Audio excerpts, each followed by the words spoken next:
Okay, so I bought this bad boy today. This is a Carl Gustav Mauser, chambered in 6.5 by 55 Swedish. I actually paid the layaway on this like a month ago. I saw it in the store. I just wanted it. It's a, let's see if I can get the focus. Manufactured in 1913. And it's got some like kind of mild little dings and scratches on it. But let me zoom out.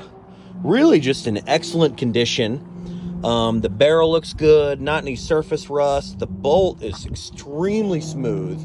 I've not fired it yet, but let's see if I can get this to work with one hand. The bolt is extremely smooth. Comes out, to close it, you got to push down on the magazine follower right there. But it's really smooth. It's got a good, like, almost like two-stage trigger. The nicest bolt and trigger I've ever felt on a stock military rifle. And just to think, this thing is 112 years old, which is amazing to me.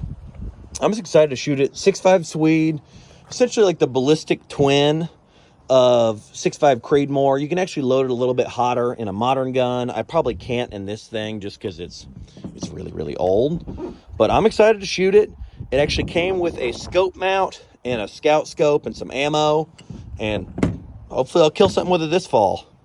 All right, just went and took the first shots with the 6.5 Swede. I'd have to count. I think I put like 15 rounds through it or something. I got some cellular and below ammo, 131 grain, advertised at 2602, which is actually pretty anemic. They could be adding 150 foot per second on that. No problem. And then I got, this actually came with the gun. It's Remington core locked, 140 grain. If I can get that to show up. 6.5 Swede. I don't think there's actually a velocity. Oh, this one's 2550, but it's a heavier bullet. It seems like there's a little more recoil with this. They're both hitting about the same point of impact. One thing I will say, so this thing actually has a metal butt plate, and it doesn't hurt, but it actually kicks a little more than I expected. The gun is relatively light. If I had to guess, this thing's like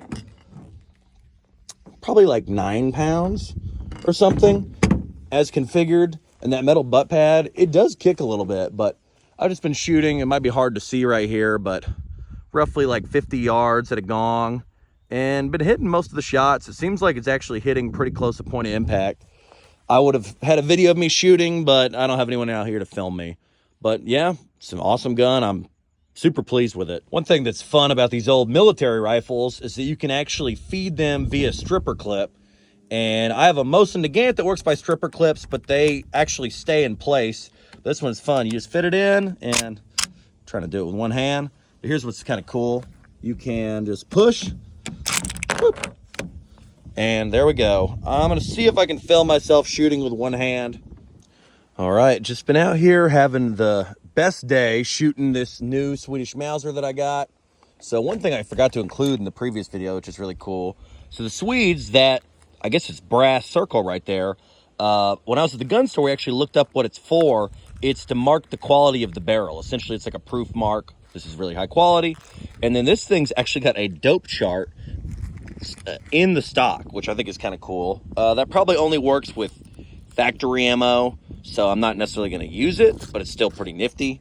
It's all in Swedish too, which is kind of fun.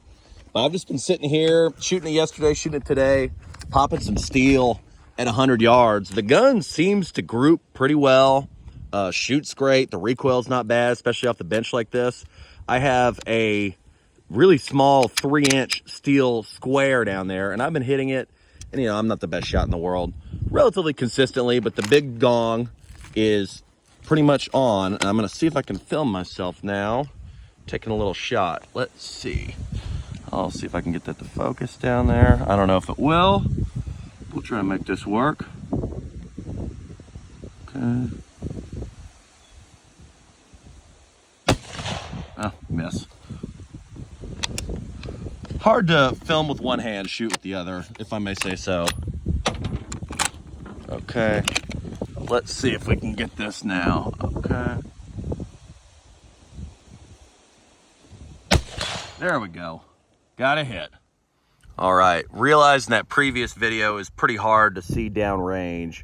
So I'm gonna see if I can get this to focus a little better and then try to shoot with one hand and film with the other. So let's see. There we go. Got a hit. Hopefully you guys were able to see that. But man, the more I shoot this thing, the more I love shooting it. The recoil is low. It's pretty accurate. I'm usually not very good with iron sights, and I've been pretty consistently hitting the larger gong at 100.